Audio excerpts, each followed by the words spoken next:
Yo guys, welcome back, and today we'll be talking about Members Only the Collective. We'll be talking about how the group came about, how it blew up and started growing, and why it collapsed in the end. So, let's get started. Members Only was created in 2015 after X and Ski met in jail in 2014 and started creating music for the first time. In April of 2015, X and Ski dropped the first tape with Members Only, and it was just the two of them. A lot of their popular songs are also on that tape. Songs like Freddy vs. Jason or Fuck are definitely the most famous ones though. Bitch, you mess with the pack, no trap laws. Menace and Venice, turn your bitch up into a lost cause.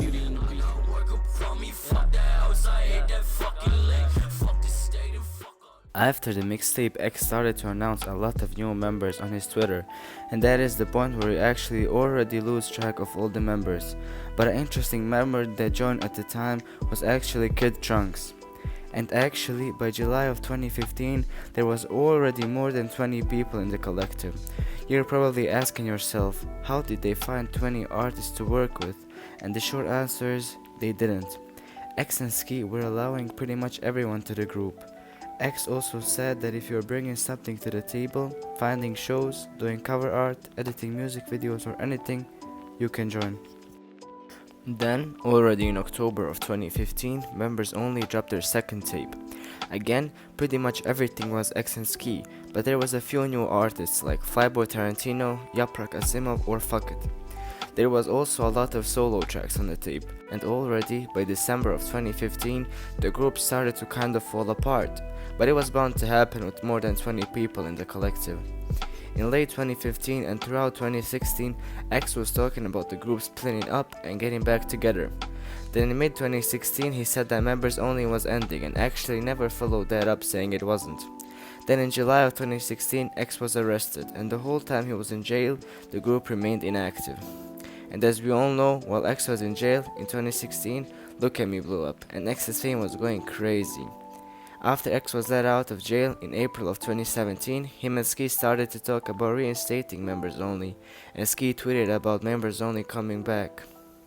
Shortly after, in late June of 2017, Members Only Volume 3 dropped, but it was dropped under X's name so his new fans would also see it.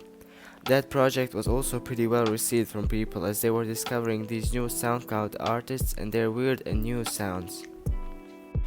The most popular artists from the collective at the time were definitely X, Ski, Craig Sen, Kin Soul, and probably Kid Trunks. After that drop, the group again just did nothing, and all of the artists worked on themselves and their projects. Everything was going well, but then, on the 18th of June 2018, Ja was shot and killed. Surveillance cameras captured the ambush of rapper XXXtentacion as he prepared to leave a Deerfield Beach motorcycle dealership last June. The cameras show a vehicle block the rapper's exit, and then men jump out of the vehicle and confront XXXtentacion. One of the men goes into his car. Then there's a confrontation and a robbery, and the men shoot and kill the talented young artist.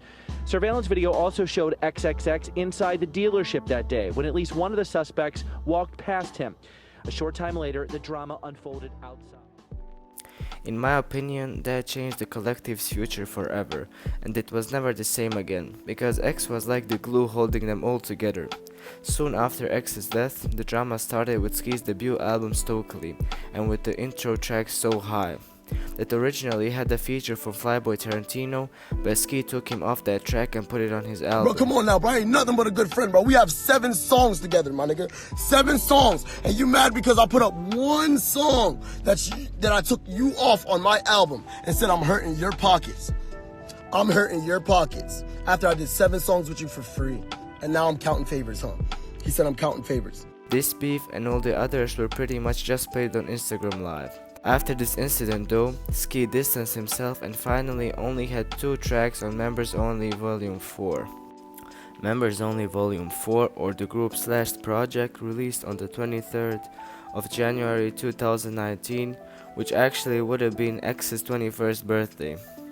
That job was actually pretty successful because of new X fans that only found out about him after his death. Members Only Volume 4 was the group's first and last studio album. The album peaked at number 18 on the Billboard charts. In my opinion, the album was organized really poorly because all X vocals were just reused from older songs, and a lot of the other artists on the project wanted to make songs just like X, but it didn't sound good at all. The group did a tour, interviews, and freestyles after the album though. Craig Zen was seen as the leader by the fans but also by the members of the collective, and he was probably the most famous one from them all. But then, once again, a dispute between some artists from the collective and Craig Zen happened. Bess Santana claimed that Craig Zen's Run It Back with X should have been on Members Only Volume 4, but Craig took it off and put it on his own album, just to bring more listeners to him and to make him more money. I'm no longer in Members Only. I'm not. I love them niggas to death. I love everybody who's been in Members Only and who's not in Members Only or who's in Members Only. Anybody in this music shit, I got love for it. And I got so much love for anybody who's trying to better their life. And niggas been in really shitty positions. But I gotta do my own thing, bro. I gotta do my own thing. I came in this shit as my own nigga, bro. I have to do this shit. So after that, Craig actually left the collective and said it just love. At that time too, Cooley Cut claimed that he was kicked out the group just because he didn't want to sign a 20% contract. There was again a lot of Insta lives about that too. So I'm gonna start off by saying that I was removed from Members Only. I was removed from Members Only because I refused to sign a contract. The contract was he wanted 20% of my earnings from the tape, right? Understand that every song I put on the Members Only tape, I built with my producer, I did on my own time, and I did in none of those studio sessions. So I made those at home, right? Yeah, in my opinion, a lot of their problems came from fake love and money, because really every argument between them started because of one of those things. And another important fact is that almost all of the members joined the group because of Ja or Ski. And now that Ja was gone and Ski didn't want anything with the group anymore, the people didn't have the mutual friends that held them together.